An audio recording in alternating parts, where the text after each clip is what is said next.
50,000 people have died today. You're saying that you want credit for what the government has done. Do you take any responsibility for these 50,000 deaths that have happened in this country? I think we've done a great job. As you know, minimal numbers were going to be 100,000 people. Minimal numbers were going to be 100,000 people, and we're going to be hopefully far below that. If we didn't take quick action, you could have lost many millions of people. So we're really being given a lot of credit for a lot of people. I'm not looking for credit for myself, but I am looking for credit for people in the federal government that have done such a great job, and for the doctors and nurses and everybody else, please. Mr. President, do you have any comment on Rick Wright, who says he's going to file a whistleblower complaint? I don't know the gentleman. I'm sorry, I don't know him. I don't know how you sign a whistleblower complaint whenever. Is that a whistleblower complaint you're talking about? How do you sign a whistleblower complaint when everybody knows who he is? I know nothing about him. He says he was retaliated against because he refused to promote hydroxychloroquine. Again, I don't know anything about it. Did you ever ask a scientist to promote it? Easy. Just take it nice and easy. I don't know anything about him. Until yesterday, I never heard of the gentleman. Okay? Why don't you know into what happened to him? Yeah. What? Have you asked anyone to look into the circumstances I have around not him? yet. At some point I will. Mr. President, I guess they moved him to a different group. what price China should pay for spreading this virus and covering it up and lying about it? Well, we're looking into it. We're studying it. We're investigating it, and we'll see what happens. But it is something that should have been stopped early on. It could have been stopped easily in China, and we don't understand why they didn't do it. So we're looking into it. We're not happy about it. Why don't you know about... Who are you with? Who are you with? I'm with NPR, Aisha Roscoe. I'm Okay, with go NPR. ahead. You're not up. Go ahead, please. Question? Do you support any money for the Postal Service? So I can comment on that, Mr. Go ahead, President. Postal Service. So we authorized in the last CARE Act over $10 billion of a loan. My team is already actively working on that with the Postal Service if they need the money, and we're dealing with that. The Postal Service is a joke because they're handing out packages for Amazon and other internet companies, and every time they bring a package, they lose money on it.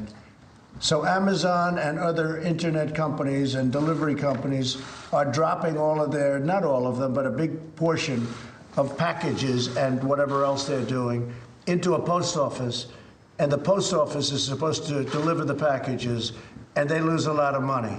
The post office should raise the price of a package by approximately 4 times because they don't raise them. For some reason, these people have been in there a long time, but for some reason they're very cozy with some of these companies, and they don't raise the price of a package. And if they raise the price of a package like they should, 4 or 5 times, that's what it should be, or let Amazon build their own post office, which would be an impossible thing to do because the post office is massive and serves every little piece of the country. The post office, if they raise the price of a package by approximately 4 times, it'd be a whole new ball game. But they don't want to raise because they don't want to insult Amazon, and they don't want to insult other companies perhaps that they like. The post office should raise the price of the packages to the companies, not to the people, to the companies. And if they did that, it would be a whole different story. Do you agree with that, Steve? I do, and actually we are going to put certain criteria for our postal reform program as part of the loan. And we're looking forward to the board is recruiting a new postmaster general and doing postal reform. Well, I'll go a step further. If they don't raise the price of the service they give, which is a tremendous service, and they do a great job, and the postal workers are fantastic, but this thing's losing billions of dollars, it has for years, because they don't want to insult, for whatever reason you can imagine, they don't want to insult Amazon and these other groups. If they don't raise the price, I'm not signing anything. So they'll raise the price so that they become maybe even profitable, but so they lose much less money, okay? And if they don't do it, I'm not signing anything, and I'm not authorizing you to do anything. Steve? Can you clarify your comments about injections of disinfectant? They're quite provocative. No, I was asking a question sarcastically to reporters like you, just to see what would happen. Now, disinfectant for doing this, maybe on the hands, would work. And I was asking the question of the gentleman who was there yesterday, Bill, because when they say that something will last 3 or 4 hours or 6 hours. But if the sun is out or if they use disinfectant, it goes away in less than a minute. Did you hear about this yesterday? But I was asking a very sarcastic question to the reporters in the room about disinfectant on the inside. But it does kill it, and it would kill it on the hands, and that would make things much better. That was done in the form of a sarcastic question to the reporters. But you were asking your medical experts to look into it. Were you being sarcastic with them? To look into whether or not sun and disinfectant on the hands, but whether or not sun can help us. Because, I mean, he came in yesterday and he said they've done a big study. This is a study. This isn't where he hasn't done it. This is where they've come in with a final report that sun has a massive impact negatively on this fiber. In other words, it does not live well with humidity, and it doesn't live well with sunlight, heat. It doesn't live well with heat and sun and disinfectant. And that's what I brought out, and I thought it was clear. Okay, anything else? Mr. President, could you comment a little bit on what you're considering right now for helping the oil and gas industry? That was something. Yeah, I want to help that industry. That industry got unnecessarily hurt by massive amounts of oil being produced by very big countries, oil-producing countries, and they got carried away. And I got involved with those two countries to have them make peace with each other. But by the time we get involved, all of a sudden, I mean, they have billions of barrels, and they never saw anything like it. Every tanker is loaded up with oil sitting out in the ocean. Oil is less than water. Nobody's ever seen anything like it. Now, in many respects for our country, automobiles and airplanes and all of the things that you have to do with the airlines, we're trying to make the airlines work again, and we will. We just provided financing for them, which was great. We're going to keep our airlines and all those employees totally intact. So in some ways, the fuel cost is very low, but I'm an energy person. I love the energy business. We're energy independent. We're going to stay that way. We're also filling up, as you know, John, our national strategic reserves. And we're filling them like never before. And we're frankly getting very good prices, okay, as we should. Very good prices. So we're filling up the reserve. That's 75 million barrels. And we're going to have that filled up pretty soon. So it'll be filled for the first time in a long time. And we're doing it at a very, very low cost. So it's good. Now, it'll come back when the virus is gone. They lost 40% of their market because of the virus, in all fairness to even the producers and even the countries. They lost 40% of their market because people aren't driving automobiles. They're not doing anything. So all of a sudden, they're not flying in airplanes. The airline business was essentially shut down. So all of this massive amount of fuel, and this is all over the world. This isn't here. This is in virtually every country. I probably say, as you know, I've been talking about 184 countries, probably more than that now. 184. A friend of mine said, very sophisticated friend said, I never knew you had 184 countries. We actually have more than that. But 184 countries that we know of have been affected by this. So the oil business lost 40 to 50% of their market. And that was, you know, who would have seen a thing like that coming? As soon as this comes back, and with the cutting, the energy business will come back, and it'll come back strong. So we're working. The energy business is very important to me, and we're going to build it up. This really hurt the energy business as much as any other business because it totally knocked out. The supply kept coming. And by the way, there was a lot of oil when this hit. Before it hit, there was a lot of oil. Prices were pretty low, which is a very good thing.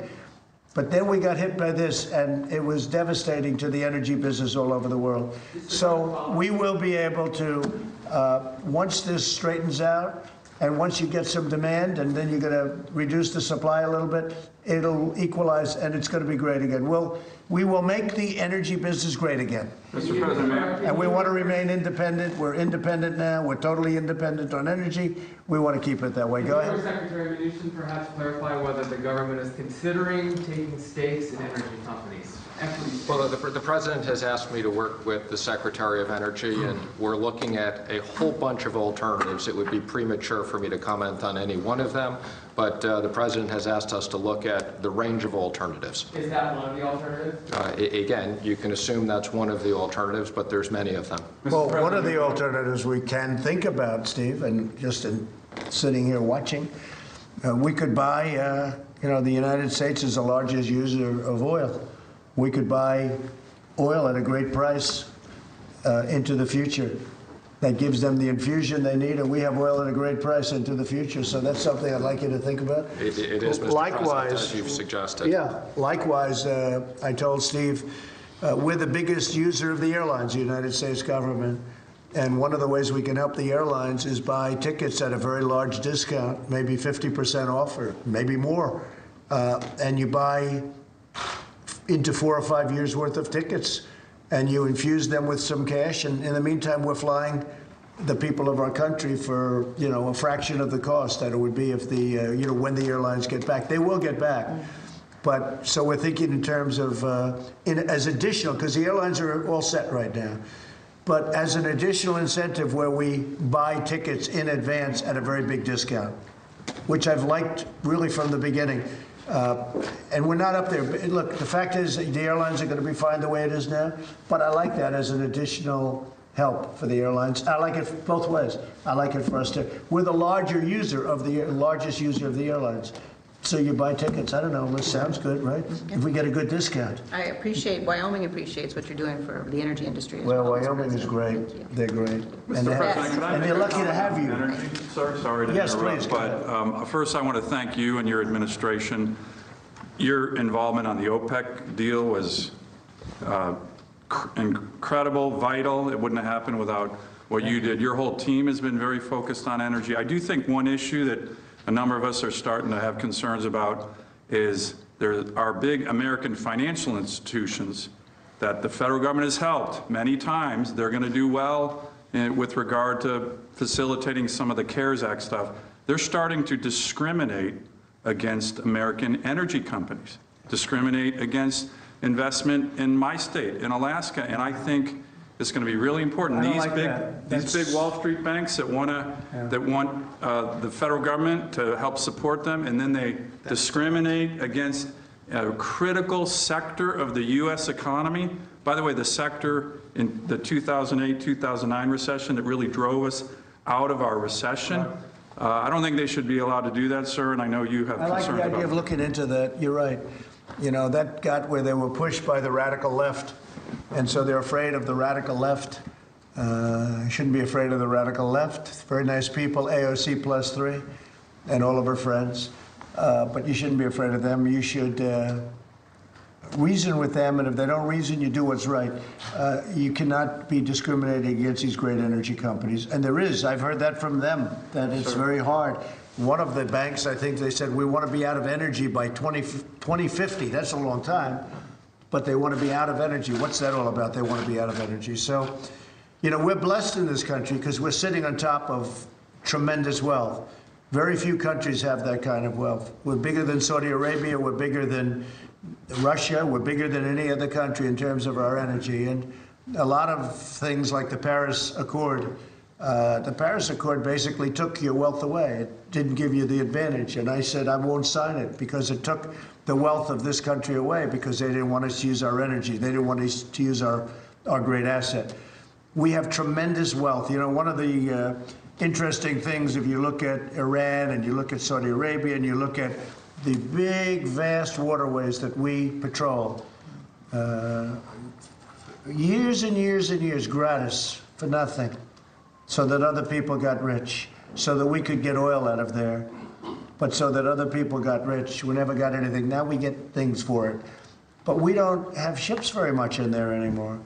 And with all of the conflict and all of the things, they kept saying, where are the American ships? We have so much energy now. We're sitting on so much. And it's happened really over the last 3 years, 3.5 years. We've made it. One thing that happened, great, John, I mean, if you look, John, you were even in favor of it because you're an energy person, but we helped Alaska, but we really helped the United States with Anwar for Dan. They did a fantastic job. Ronald Reagan tried to get it approved, couldn't do it. Every president tried to get Anwar, they couldn't do it. I got it approved. Yes, sir. Great. People don't even talk about it, and that's okay. They don't have to talk about it. That's why I talk about it. We love Nobody it in else Alaska, will. I'll tell you that. But Anwar is perhaps the largest find in the world, right? It could be, but it's certainly one of them. Yes, sir. But it's been talked about for years, probably one of the, maybe the largest find anywhere in the world. And we got it approved a year ago, and you're working on it, and it's incredible. But Ronald Reagan could not do it. He said that was one of his big disappointments. He could not get Anwar approved. They couldn't get it through. And we got it through, we got it passed, and that was a great achievement for everybody in this room. And it was a great achievement, actually, for the two of you, the big oil guys, right? It was a big, and I have to say, these senators and the people in this room, they love energy. Not that they love it, they love the jobs it produces, and they like what it represents, and it gives us total independence. So it's very important. Okay, any other question? Mr. President, just to follow up on energy, are you satisfied with the current output by the Russians and the Saudis, or do you want them further to cut production? I'd wish you'd, because you have the mask on. So it's, yeah, that's great. Just for a second. He's not worried. See the man in front of you? Are you worried about her? Are you worried about, he's not worried. Look, he's protected.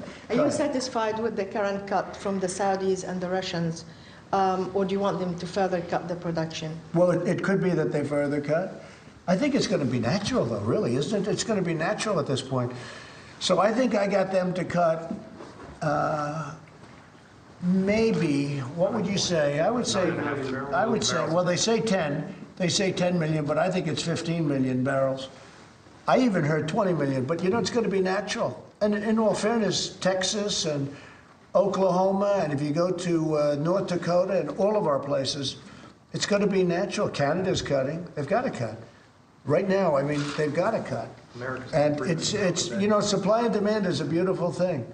But what happened is one day, all of our demand, just not all, 50% of our demand disappeared with this virus. They say from 40 to 50%.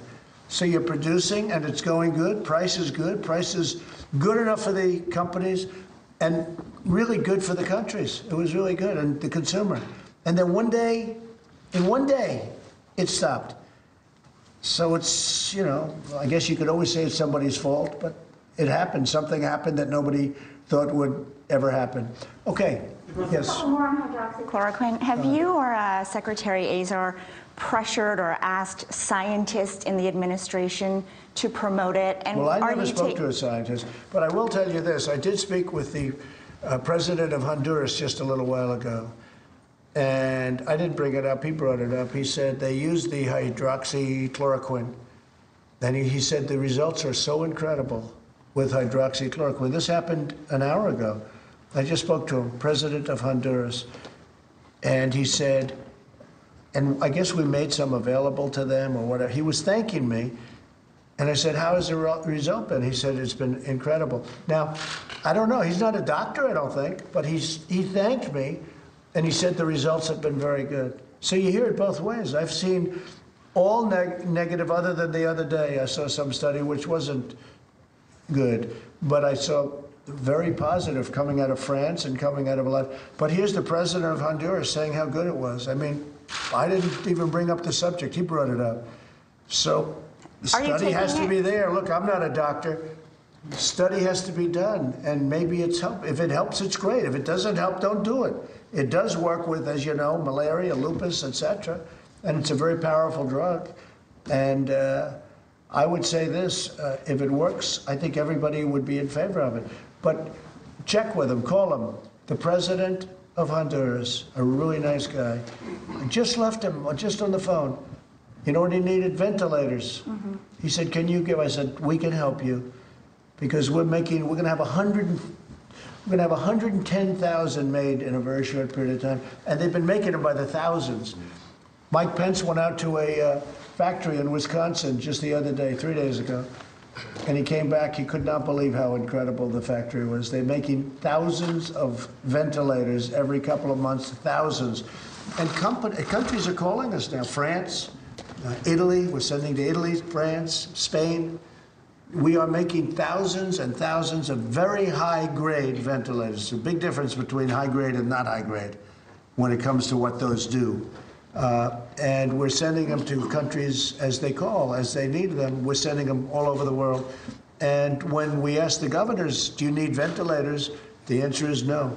In fact, New York was nice. They sent some to, I think they sent them to Massachusetts. Yeah, please, Jeff. Mr. President, just to follow up on the comments from yesterday, you said you were being sarcastic, but some people may have misunderstood you.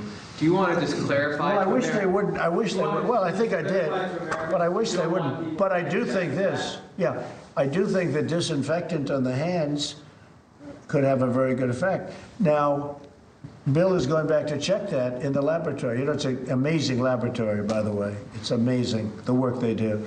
So he's going to check because a hard surface, this is a hard surface, I guess maybe depending on whose hand you're talking about, right? But this is a hard surface. And disinfectant, the disinfectant has an unbelievable, it wipes it out. You know, you saw it. Sun and heat and humidity wipe it out. And this is from tests. They've been doing these tests for, you know, a number of months. And the result, so that I said, well, how do we do it inside the body or even outside the body with the hands? And disinfectant, I think would work, he thinks would work, but you use it when you're doing your hands. I guess that's one of the reasons they say wash your hands, but whether it's washing your hands or disinfectant on your hands, it's very good. So they're going to start looking at that. And there is a way of, you know, if light, if sun itself, that sun has a tremendous impact on it. It kills it like in 1 minute. It goes from, what was it, hours to like 1 minute. It's dead. So I said, you got to go back and look. But I'd like them now to look as it pertains to the human body, not just sitting on a railing or sitting on a wall. I'd like them to look as it pertains, because maybe there's something there. They have to work with I'm not a doctor. They have to work with the doctors, but maybe there is something to light and the human body and helping people that are dying. Okay. But just to clarify that, sir, are you encouraging you're not encouraging Americans to? No, of course, no, of course. That was interior-wise. It said sarcastically. It was put in the form of a question to a group of extraordinarily hostile people, namely the fake news media. Okay. Some doctors felt they needed to clarify that after. Well, of course, all they had to do is see it was just, you know, the way it was asked. I was looking at you. You know, I know. You're looking at Dr. Burke. What's that? You were looking at Dr. Burke. I was looking at Bill. I was looking at the doctor. I was looking at some of the reporters. I don't know if you were there. Were you there? I don't think you were there. I was there, and I watched you ask her. Not you. You were there. If you're there, I never forget. You were. I wasn't there yesterday. You were not. No, sir. Yeah, I didn't think you were there. Okay. Mr. President, I know that you continue to say you obviously. Okay, hold it 1 second. Any other questions from any other people? Okay, thank you very much, everybody. We're done. Let's go. Keep going. Let's go. White House correspondent John Roberts, live on the North Lawn. John? Dana, good afternoon to you. And this is in response to comments that the president made last night during the coronavirus briefing after Bill Bryan, who is the head of science and technology at DHS, came up to give a presentation on how long the coronavirus lives on hard surfaces under certain circumstances. And Mr. Bryan saying that when you add a disinfectant and sunlight, UV light, to the virus, it doesn't last very long at all. So the president said something about the potential for introducing disinfectants into the body through injection or some other means. But a short time ago in the Oval Office, the president insisted that he was just being sarcastic. Listen here. I was asking a question sarcastically to reporters like you, just to see what would happen. But I was asking a very sarcastic question to the reporters in the room about disinfectant on the inside. All right, so let's take a piece out of that coronavirus briefing last night. The president came up right after Bill Bryan finished his presentation, and here's what the president said last night. And then I see the disinfectant where it knocks it out in a minute, 1 minute. And is there a way we can do something like that by injection inside or almost a cleaning? Because you see it gets on the lungs and it does a tremendous number of the lungs. So it'd be interesting to check that. So that you're going to have to use medical doctors with. But it sounds interesting to me. Now, the president was looking to his right, which is where Bill Bryan was sitting. The reporters were sitting in front of him. So you decide whether or not the president was asking a sarcastic question to reporters or if he was addressing Bill Bryan. Certainly one company, a major manufacturer of a disinfectant, Lysol, was concerned enough that they released this statement yesterday saying, quote, "Under no circumstance should our disinfectant products be administered into the human body through injection, ingestion, or any other route. As with all products, our disinfectant and hygiene products should only be used as intended and in line with usage guidelines."